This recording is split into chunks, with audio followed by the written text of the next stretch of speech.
အာရှတိုင်းမှာရှိတဲ့မြန်မာနိုင်ငံမြောက်အမေရိကတိုင်းမှာရှိတဲ့အမေရိကန်နဲ့အာဖရိကတိုင်းမှာရှိတဲ့လိုက်ဘေးရီးယားဒီလိုမျိုးကမ္ဘာကြီးရဲ့တနေရာစီမှာရှိတဲ့နိုင်ငံသုံးနိုင်ငံကထူးခြားတူညီနေတဲ့အချက်တစ်ခုရှိပါတယ်အဲ့ဒါကဘာလဲဆိုတော့ဒီနိုင်ငံသုံးနိုင်ငံကတကမ္ဘာလုံးနှိပါတရားဝင်အသုံးပြုနေတဲ့ matrix system လို့ခေါ်တဲ့နိုင်ငံတကာအတိုင်းအတာစနစ်ကိုအခုဒီအပြည့်အဝပြောင်းလဲအသုံးပြုခြင်းမရှိသေးတဲ့နိုင်ငံတွေလို့လူသိများကြတာပါ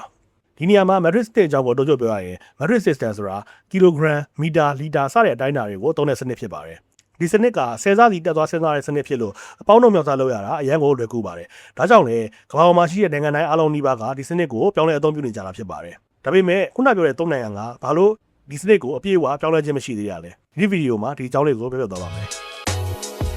ပထမဦးဆုံးကမ္ဘာအင်အားကြီးအမေရိကန်နိုင်ငံကိုကြည့်ရအောင်ပါအမေရိကန်တွေကအကွာဝေးကိုမိုင်နဲ့အလေးချိန်ကိုပေါင်နဲ့အရေကိုဂါလန်နဲ့အပူချိန်ကို Fahrenheit နဲ့စသဖြင့် US customary system ကိုနေ့စဉ်ဘဝမှာအများဆုံးသုံးကြပါတယ်သူတို့ဘာလို့ matrix system ကိုပြောင်းလဲဆိုတဲ့နောက်ကမှာလူပြောများတဲ့ဇာတ်လမ်းတစ်ပုဒ်လည်းရှိပါတယ်1993ခုနှစ်ကပြင်သစ်သိပ္ပံပညာရှင်ဂျိုးဇက်ဒွန်ဘီယာ matrix နှစ်သုံးကီလိုဂရမ်နဲ့မီတာအတိုင်းအတာတွေကိုပြင်သစ်ကနေအမေရိကန်စီသင်္ဘောနဲ့တင်လာခဲ့ပါတယ်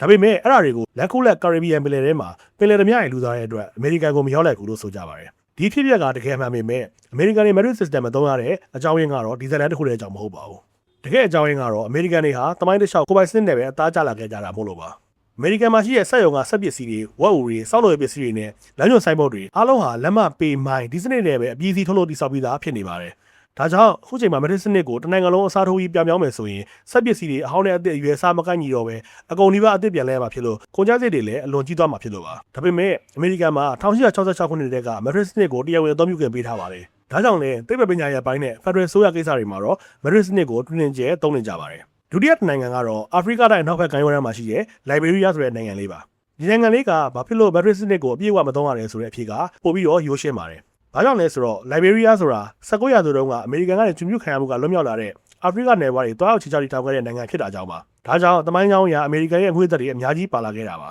ဒါပေမဲ့အခုနောက်ပိုင်းမှာတော့ Liberia အစိုးရအနေနဲ့နိုင်ငံတကာနဲ့ကုန်သွယ်ရေးတွေလုပ်ဖို့ပို့ပြီးတော့လွယ်ကူအောင်လို့ matrix system ကိုတဖြည်းဖြည်းချင်းပြောင်းလဲအသုံးပြုဖို့ကြိုးစားနေပြီလို့သိရပါတယ်နောက်ဆုံးနိုင်ငံကတော့ကျွန်တော်တို့ရဲ့မြန်မာနိုင်ငံပါမြန်မာနိုင်ငံကလည်းတမူရူရှားရလို့ပြောရမှာပါဘာလို့လဲဆိုတော့ကျွန်တော်တို့စီမှာဈေးထဲမှာဆိုရင်ပိတ်တာကြက်တာစရတဲ့ရောက်ဝယ်ကြပြီးတော့ဆန်ဆိုရင်ပြည်နိုးစီဘူးစရတဲ့ချိန်တွေကြပါတယ်ရွှေဆိုင်တွေမှာဆိုရင်ရွေပဲမူကြက်တာစတဲ့တိုက်တာတွေနဲ့အယောင်းဝယ်လုပ်ကြပါတယ်အဲ့လိုမျိုးမြမရွာတိုက်တာတွေရှိသလိုကိုလိုနီခက်ကကြံခဲ့တဲ့လွှမ်းမိုးမှုတွေကြောင့်အရာမောင်းကိုတိုက်ရင်ပေလက်မစရတဲ့တိုင်းကြပြီးတော့ခီးအကွာဝေးကိုဆိုရင်မိုင်းဖာလုံးစသဖြင့်ပြောကြပါတယ်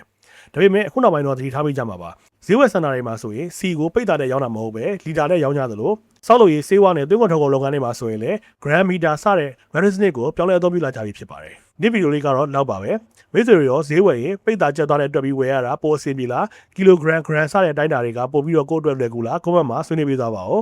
နောက်တဲ့ဗီဒီယိုတွေမှာလူမျိုးစိတ်ဝင်စားတဲ့ကောင်းတဲ့အကြောင်းအရာတွေနဲ့ပြန်လာခဲ့ပါမယ်ကျွန်တော်နာမည်က Adrian ပါ